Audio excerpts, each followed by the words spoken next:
네, 여러분 안녕하세요. 오늘 하루도 고생 많으셨습니다. 지금 코인 시장뿐만 아니라 전체 자산 시장이 하락하는 흐름을 보여주고 있기 때문에 많은 분들이 걱정과 불안함을 느끼실 것으로 예상이 되는데요. 아마 여러분 오늘 영상을 보시면 이 XRP라는 코인이 왜 천문학적인 수익을 우리들에게 가져다 줄 수밖에 없는지, 그리고 믿기 어렵겠지만 지금 우리들의 앞에 지난 2020년과 같은 거대한 불장이 다시 한번 재현될 준비를 하고 있다는 사실까지 다뤄드리도록 할 겁니다. 그래서 오늘 영상의 포인트는 크게 세 가지입니다. 지금 미국의 규제가 해제되고 있는 부분과 2020년 대불장이 어떻게 나왔고 그 동일한 현상이 지금 우리들 앞에 만들어지고 있다는 점, 그리고 마지막 세 번째, XRP와 기관에 대한 이야기입니다. 먼저 지금 미국에서 어떤 규제가 풀리고 있고 이것이 XRP의 가격에는 어떻게 연결이 되는지를 살펴보도록 할 텐데요. 미국의 통화감독청이 지난달 은행의 암호화폐 커스터디 서비스를 공식 허용한다고 밝혔죠. 그리고 리플은 기다렸다는 듯이 리플 커스터디 상표를 신청했습니다. 이 커스터디라는 것은 어려운 건 아니고요. 자산을 보관 및 관리할 수 있는 서비스를 말해요.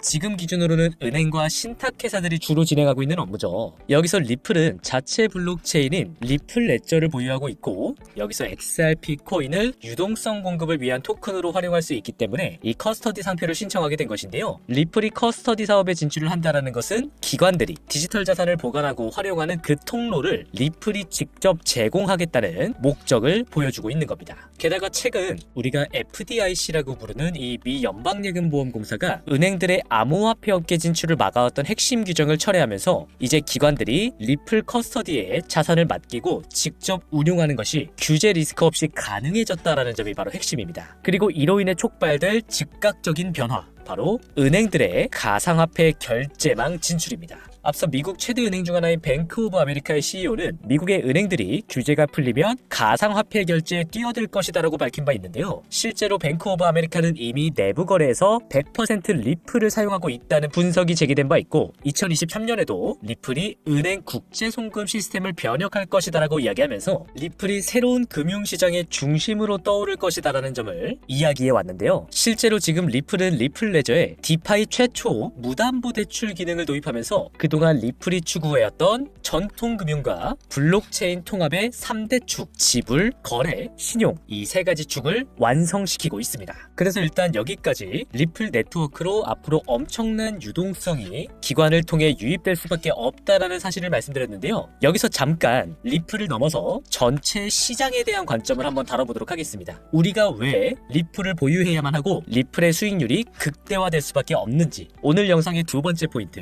2020년 대불장의 재현입니다. 지난 새벽에 트럼프 행정부가 관세를 유예한다는 가짜뉴스가 나오면서 변동성이 커지는 일이 있었죠. 그리고 지난 영상에서도 다뤄드렸던 것처럼 트럼프가 이렇게 관세 정책을 무지막지하게 밀어붙이는 근본적인 목적 무엇이라고 말씀드렸죠? 바로 금리 인하입니다. 금리 인하를 통해서 시장의 유동성 공급을 통해 고점을 갱신하는 상승 추세를 시작할 수 있기 때문이죠. 어젯밤에도 트럼프는 연준에 다시 한번 기준금리를 인하하라는 압박을 가했는데요. 그런데 지금 놀랍게도 실제 미 연준이 긴급 금리 인하를 단행할 가능성을 논의하고 있습니다. 여기서 우리는 과거의 교훈을 다시 한번 상기시킬 필요가 있어요. 지난주부터 트럼프의 관세 정책으로 인해 이어져왔던 시장의 혼란은 1987년 주식시장의 붕괴, 2008년 금융위기, 그리고 가장 최근인 2020년 코로나로 인한 시장 침체 등 이런 역사적인 위기들과 비견될 정도로 엄청난 여파를 시장에 남겼습니다. 그렇다면 이런 큰 위기 때마다 미 연준은 어떠한 해결책을 내놨을까요?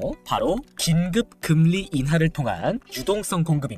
실제로 코로나 당시 비트코인 차트를 지금 제가 보여드리고 있는데요. 3월 3일 미 연준이 0.5%포인트 금리 인하를 먼저 단행을 합니다. 하지만 이 정도만으로는 당시 코로나로 인해 투자자들이 느끼던 불확실성과 투자 심리 악화를 막기에는 역부족이었는데요. 이에 연준은 더욱 강력하고 신속한 대응을 보여줄 필요를 느끼게 됩니다. 그래서 곧바로 3월 15일 긴급 회의를 열어서 무려 1%포인트라는 큰 폭의 금리 인하를 단행하기로 결정을 하죠. 이 두 번의 연속 금리 인하를 통해 때문에 시장은 엄청난 유동성 수요를 확보할 수 있게 되었고, 그것을 바탕으로 역사적인 불장을 시작할 수 있었습니다. 그리고 트럼프가 밀어붙이는 관세 정책으로 시장에 위기가 발생하고 있는 지금 미 연준은 8일 새벽 비공개 회의를 개최하기로 결정했습니다. 연준이 긴급하게 비공개 회의를 진행하는 이유는 명확합니다. 바로 금리 인하에 대한 논의를 진행하기 위함이죠. 그리고 때마침 알트코인들의 인덱스 차트는 역사적 저점에 다다랐다는 사실을 확인할 수가 있습니다. 지금 방송을 시청해주시는 대부분의 시청자분들도 그렇고 나머지 투자자분들도 아마 비슷하실 겁니다. 지금 시장에서 모두가 두려움을 느끼고 있어요. 그리고 이 두려움으로 개인들의 매도가 최대한으로 쏟아져 나올 때 시장은 어김없이 대상승 추세를 시작하는 이 역사를 다시 한번 반복하게 될 겁니다. 왜냐하면 시장은 개인들의 돈이 세력들로 이동하면서 이들의 자산이 늘어나는 공간이기 때문이죠. 바로 여기서 자연스럽게 오늘 영상의 세 번째 주제이기도 한 XRP와 기관들에 대한 이야기로 넘어가 보겠습니다. 아마 오늘 영상에서 가장 중요한 포인트가 아닐까 싶은데요. 미국 최대의 암호화폐 거래소 코인베이스는 작년 도지코인 시바이누와 함께 리플을 자신들의 인덱스 펀드에 추가시켰는데요. 이 인덱스 펀드는 시장에서 ETF 출시 직전 단계라고 평가받는 펀드입니다. 그렇기 때문에 코인베이스는 지금 리플을 자신들의 ETF 계획에 포함시켰다라는 사실을 우리가 확인할 수가 있는 것인데, 이 코인베이스가 SEC의 가상자산 원탁회의에 최종적으로 참석을 하게 됐습니다. 여기서는 시장의 규제 명확성을 어느 선으로 정할 것이냐에 대한 논의가 진행이 될 예정인데요. 최근 SEC 위원장 대행 마크 우에다의 코인들 증권성 판단 방식을 재검토하라는 조치를 미루어 봤을 때, 과거와는 달리 코인들을 증권으로 규정하지 않으려는 SEC의 정책 기조를 읽을 수가 있습니다.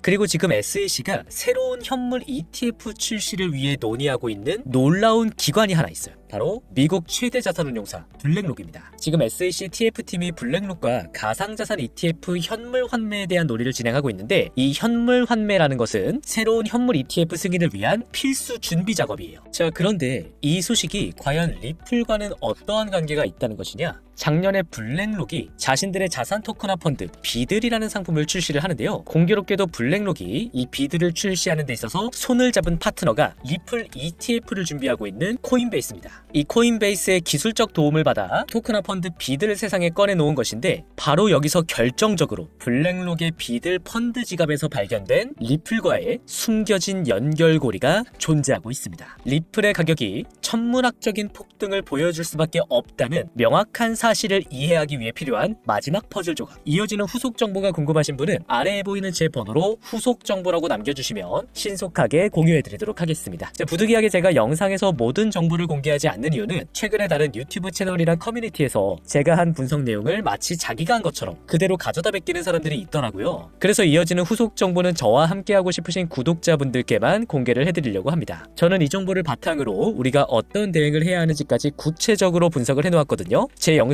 시청해주시는 구독자분들께는 가감없이 모두 공유를 해드릴 거니까요. 여러분은 저에게 후속 정보라고만 보내주시면 되겠습니다. 그리고 개인적으로 영상 내용에 대해 궁금하신 부분이나 더 알고 싶으신 부분은 자유롭게 댓글 또는 저한테 직접 문의를 남겨주시면 제가 다 답변을 드릴 수 있도록 하겠습니다. 그럼 오늘도 영상 끝까지 시청해주셔서 감사하고요. 금일 리플 분석은 여기에서 마치도록 하겠습니다.